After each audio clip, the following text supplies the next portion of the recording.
Okay, lesson 156. I walk with God in perfect holiness.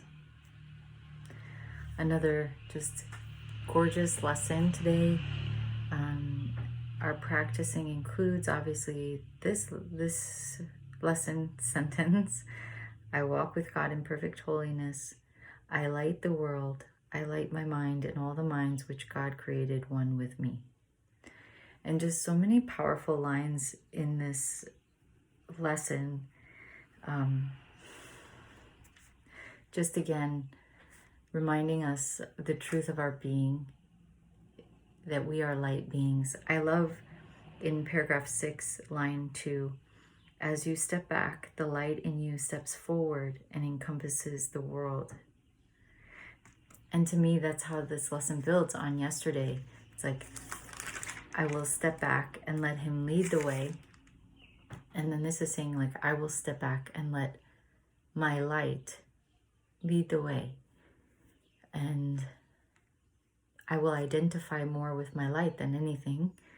And then I love how it says in paragraph 7, line 2, the past is gone with all its fantasies. It continues, they keep you bound no longer. The approach to God is near. And what comes to me is that I had a conversation with someone today about worthiness, and she was saying that she hasn't always, if you're listening, you'll know, she hasn't always connected with this idea that, all of us believe, the one problem being the separation, that we ever chose this separation, we feel guilty, and therefore we can have this unconscious unworthiness of anything good because we feel bad for ever having split off. This is my interpretation. And she said that she didn't relate to that, but recently it has come up, and that the solution came to her from someone that was like, basically,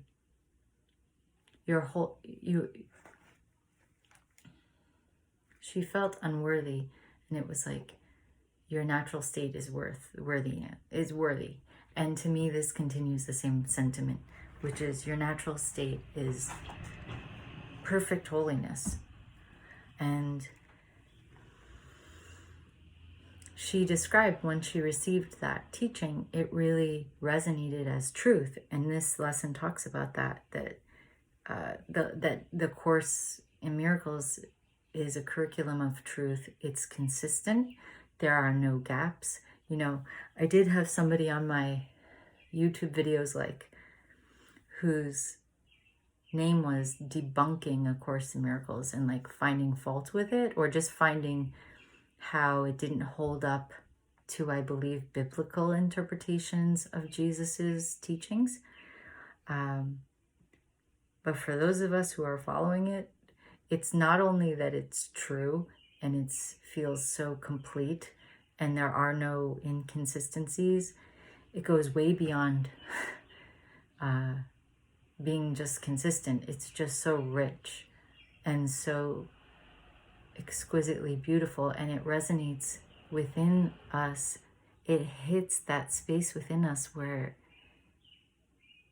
the light lives, and it's like, yeah, I think it hits us because we truly are connecting in there, within ourselves. So it's cool that conversation came up today, and just reading this lesson is again that sense of you're not arrogant for embracing your holiness. You're living in the capital R reality. And then life is so different, because she said once she realized it, and I think when she focused on that, her life started to shift. And I caught myself today with Justine, my trusty little 24/7 helper,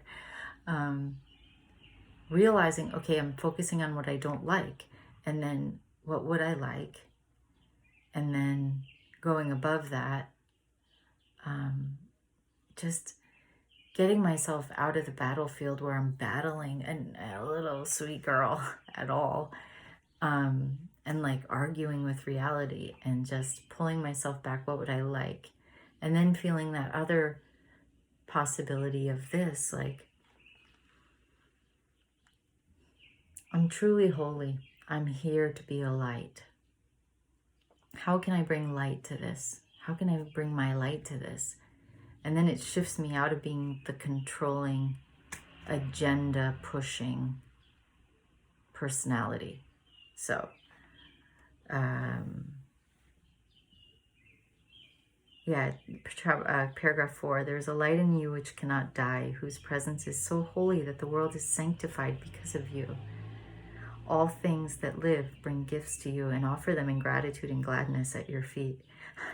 I'll share a funny thing. Justine and I were on a walk, and we have been receiving lots of gifts because we've been taking this same route, and people have been noticing us. One woman said, I noticed how you smell the flowers. That's so great. We do that. There's this one section of our walk where the flowers are so amazing, and then they're right on the walkway, so they seem like publicly, accessible. And there's just one bloom after the next, and then it's like, I'm not that good at flowers in the past, and now I'm like, I know a lot of flowers now because I've watched them bloom daily, little by little.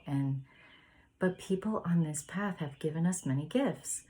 And the other day, there's this very sweet man, and he always yells out because his dog barks at us.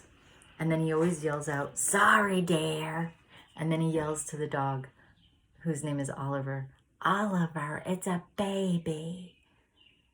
Talking about Justine. Oliver, it's a baby. And then recently he started yelling out, do you need some cold water? And I'm like, we're okay. I mean, I'm not a big fan of plastic water bottles, but like, I turned down a plastic water bottle, and guess what? We ended up receiving another day. He said, wait a minute, I have something for you. And then he brings out 2 Twinkies.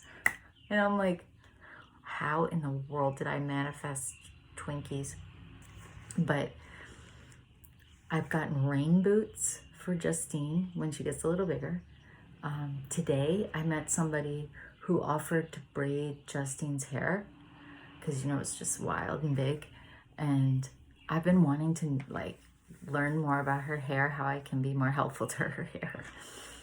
And this woman gave me step-by-step instructions, and she shared with me, as an African American, this experience she had yesterday of kind of like a police encounter, and she was but we don't really know each other at all, and she just told me everything. And it was one of those moments where I was like, just be mindful so that if there was something I could be helpful, whatever I could say or do. But I just was myself with her, and I have her phone number now she could braid my daughter's hair. So it's true. I just feel like I have this amazing experience of being in my neighborhood, so many gifts. There are more even today. There was a man I never got to meet, and we have so many beautiful houses and properties, and as they're, alive with flowers right now.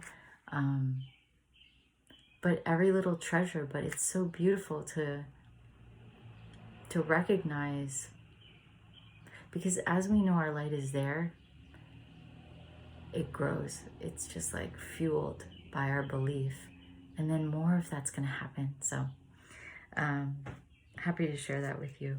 Justine is sitting with her dad, and she's so sleepy. Early bedtime. I can get some work done tonight. But so happy to do this lesson with you. She would tell you, you're awesome. She would tell you, peace. And she might even blow you a kiss and say bye. Thank you.